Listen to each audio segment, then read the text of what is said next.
had to turn around and go home, and we were out there all alone. Then about all we could do was tuck it in, as we called it, and fly the closest formation we possibly could to concentrate the defensive fire. Because any stragglers or any strays were an easy kill for the German fighters. Their ground control knew almost to the mile where the American escort would have to turn around and go back. And within 5 minutes, the bombers could count on being hit by the German fighters and mauled mercilessly from then until the target and back. They really knew our tactics, our capabilities, and our limitations. After a particularly disastrous raid on Shewfelt in October 1943, the American bombers were forced to restrict their targets to the range of their fighter escorts. The Luftwaffe ruled the skies over Germany. Some people think that by 1943, with the Americans in the war, it was all but over, but it was far from the case. If anything, the Luftwaffe was actually getting the better of the bomber forces. The solution which saved the American daylight bombing campaign proved deceptively simple. Disposable fuel tanks made of a laminated paper compound. Slung under the wing, they could more than double a fighter's fuel load. The two leading fighters in use in 1943, the Spitfire and the Thunderbolt, couldn't support the weight of the extra fuel, but the Mustang could. With over 200 gallons of extra fuel, the Mustang could now fly anywhere in occupied Europe. When we acquired the 108-gallon laminated paper fuel tanks, that gave the Mustang the long legs to go anywhere in Germany with the bombers, have loitering time. In fact, it was truly the turning point of the air war in Europe. As long as you had no enemy fighter aircraft, it was much easier to approach a bomber formation than with fighter escort. So the moment the Americans or the British came with fighter escort, it was bad.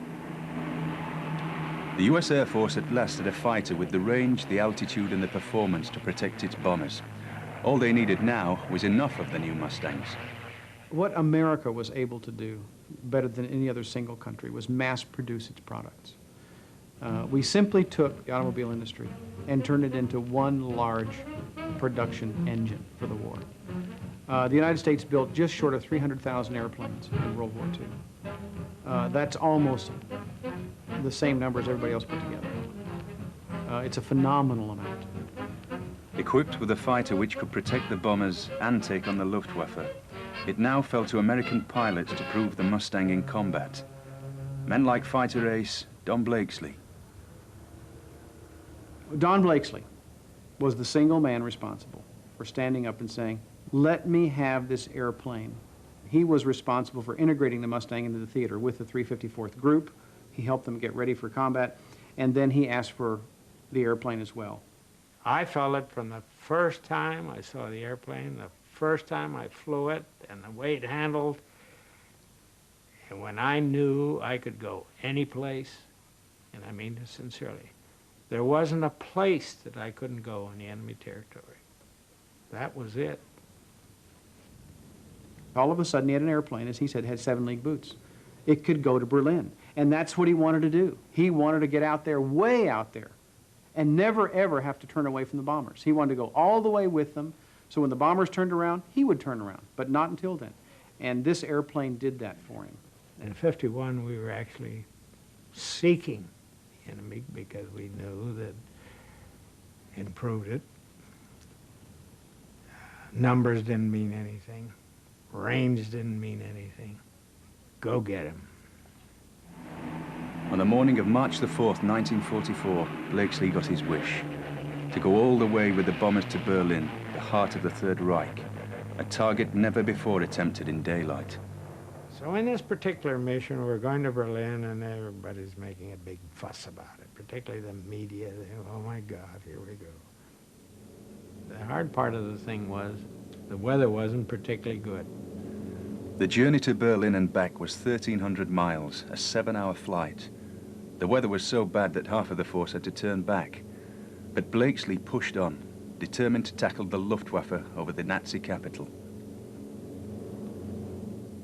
I got onto one, and I got on his tail, close, close, close.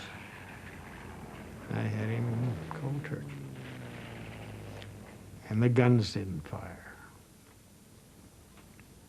You can imagine what I thought. I flew up beside him, and there's been stories saying that I waved and he waved. He wasn't about to wave. If he'd have waved, I'd have rammed him. Blakeslee's guns had iced over in the high-altitude cold. Teething troubles like this were inevitable in these early long-range missions. The March 4th mission had been little more than a dry run. On March the 6th, just 2 days after the first raid, the 8th Air Force returned to Berlin with one of the largest air armadas ever assembled.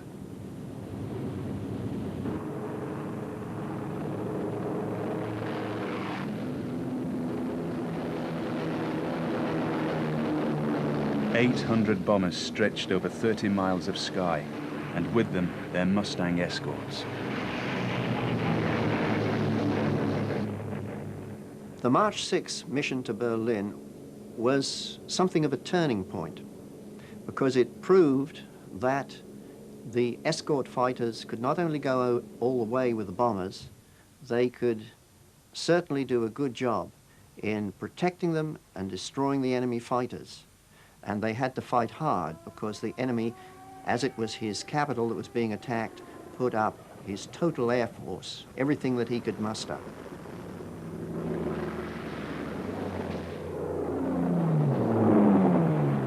In the ensuing air battle, a section of bombers was separated from its fighter escort. Swarming into the gap, the Luftwaffe fighters shot down 42 bombers.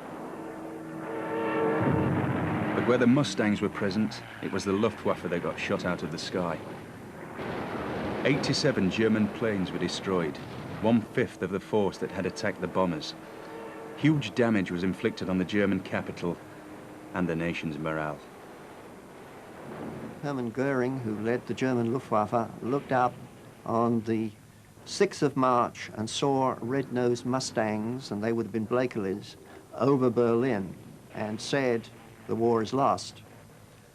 These stories get around, but certainly that must have been the feeling of a lot of Luftwaffe commanders when they suddenly saw single-seat fighters of their enemy over Berlin, something that would have been thought impossible 2 or 3 years earlier.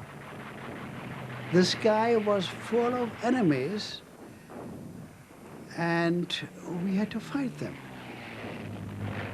The Mustang was better in every respect. It was better in every respect. Maneuverability was better, cruising speed was higher, acceleration was higher. We had no chance against the Mustang. With the Mustang riding high over German skies, a new generation of fighter aces emerged. Blakeslee, by now a legend, was decorated by Eisenhower himself. But while some were glorified, other American pilots, ignored by the media of the day, were also making their mark in Mustangs. None more so than the squadron known as the Red Tails, or simply the Tuskegee Airmen. The Tuskegee Airmen evolved as a result of a good deal of effort and controversy in the military. It was traditionally believed by the military that Negroes or blacks were not to be given any technical roles for their contribution, merely menial work. Well, with the pressures that were exerted on Congress and the military, they opened up the Air Corps for admission to the blacks in there. And this experiment was expected to fail. Well, unfortunately, they provided so many obstacles that they didn't get anything but the cream of the crop. And the cream of the crop were not about to give in to the expectations of the bigotry that existed. 50th mission was a tour of duty when we arrived Naples, Italy.